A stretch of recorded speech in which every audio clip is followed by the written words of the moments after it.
I can only say that this gallery is a little unusual because it has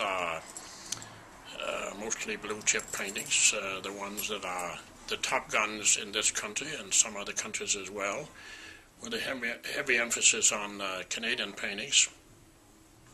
And it's one of the few places in Canada where you will find the well-established top guns we have, such as Thomson, Lawren Harris, Emily Carr, and Riopelle, other members of the group of 7. We have them all, and there's lots to choose from. We worked hard at this for the past 54 years and established a clientele which is quite loyal and which expects the best of us. And they're not interested in pictures, just paintings. And it has to be the best of the best. And in that category, we have a few. And what we're up against, of course, is that compared to about 20 years ago or more, we have 10 times the buyers with 100 times the money at least, chasing about half the paintings. Because this is a vanishing supply, because these people are no longer with us. They've done their job, mostly from 1920 and up to the present. And so we're proud of some of the things we've been able to get. And I think my daughter Marita will show you some of the highlights that may be of interest and which either doesn't exist anymore or certainly is not available anywhere. And quite often what happens is that many of the families who bought, especially the group of 7 over the years from 1920 on, have passed away, and so they've handed them down to their family or their children. But also many of them wound up in museums, so they can still be seen but can never be bought anymore. So that's where we are today. So when there's something available which is top quality, we'll try and go after it. But the pictures that were $75 after the Second World War are now running as high as $1 million, $2 million, or $3 million and more. So a lot of people can't buy them anymore, wish the hell they had, but that's life. So we don't charge admission. We welcome people to come in and have a look, and they be the judge. So what we sell here is enjoyment with upside. My name is Marita Christiansen, and I welcome you to the Art Emporium. It was established in 1897, which makes this gallery the oldest gallery in Canada west of Toronto. I'm going to talk to you today about one of my favorite paintings in the gallery, which is this Emily Carr painting from 1913. It is from Beacon Hill Park in Victoria. And you'll notice that the subject matter are arbutus trees, which makes this a very special painting. Because at this time, Emily Carr had finished a lot of her training in France, and she was painting in Normandy, and so many of the subjects that we see from this fauve style are actually of villages and landscapes in Normandy. But because this has the Victoria and west coast of Canada subject matter, it makes it extremely rare. And this is one of the only ones you will ever see, and possibly the only one that is currently for sale. The Vancouver Art Gallery doesn't even have one like this. This exceptional painting was painted by David Milne in 1911 in Van Cortlandt Park, which is just north of present-day Manhattan. It's when he was living in New York at the time. And it's very atypical for David Milne because often we consider his work from the 1920s and 30s, his works on canvas and his watercolors. But it's important to look at paintings like this to see where he was going and where he started from. So you can see the very post-impressionist style done by a Canadian painter with a North American landscape subject.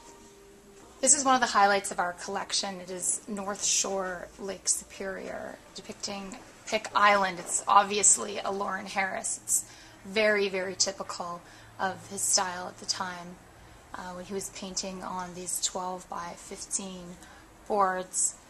This painting was actually the sketch for a canvas which is currently in the Montreal Museum.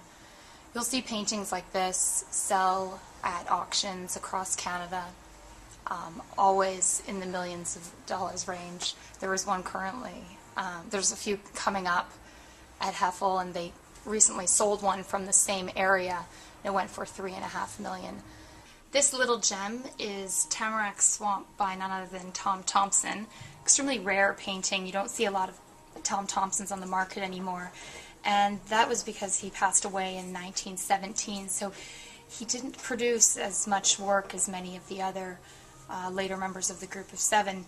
This was created in 1916, just before he passed.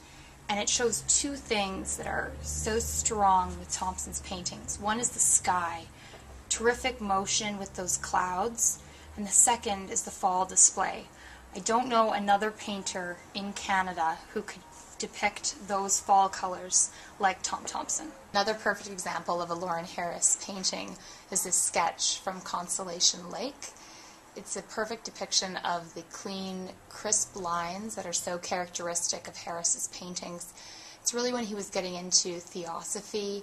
He was about the purity of light and those smooth geometric forms.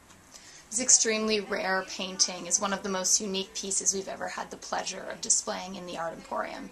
It's entitled Mid-Century from 1949-1950. And it was painted by Jean-Paul Riopelle over the holidays, hence the title. It was actually given to his common-law wife, Joan Mitchell. They were together for over 20 years, living in France, around Paris, and also outside of there, around Giverny, where Monet lived. This was a gift to her, so we understand that it must have been extremely important. It has been exhibited in the National Gallery of Canada.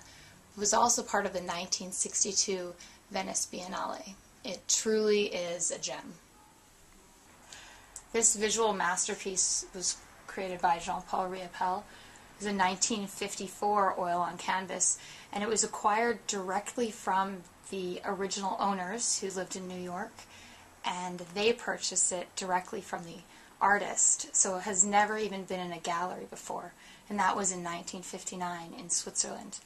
It is in remarkable condition considering its size. It is 79 inches by 79 inches, and it's a terrific example of the process that is so key in Jean-Paul Riopelle's work. Big palette knife strokes, drip over top, another palette knife stroke. So layer after layer, this would have taken so long to dry. It is amazing, the process. People talk about this in terms of a mosaic and drips all together. There are barely any cracks at all in this. It is a truly pristine painting. This important Riopelle is a phenomenal example of his work from 1949. It's what he was painting when he was living in New York at the height of abstract expressionism, when he was painting with people such as Jackson Pollock. You can see the extreme contrast between the whites and the very rich dark reds, dark greens, and blacks in here. It's somewhat reminiscent of a Bourdois, so it's important to see Bourdois as his teacher influencing him and where he came to and then where he went.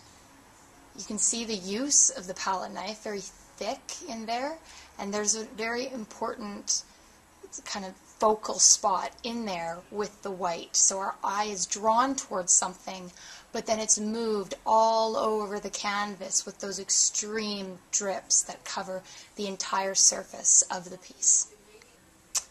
This is Jack Shadbolt in 1957 doing Boats on the Sand in Collioure. This oil on canvas is a fantastic example of the artist's work when he was in Europe.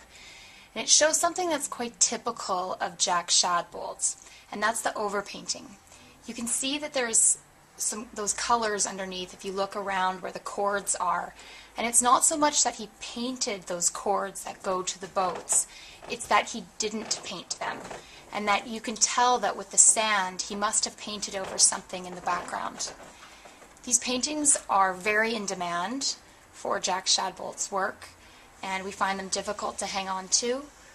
They are becoming more and more rare over the years as some of our younger clients and our newer collectors are coming in and wanting something just a little bit more modern for their homes.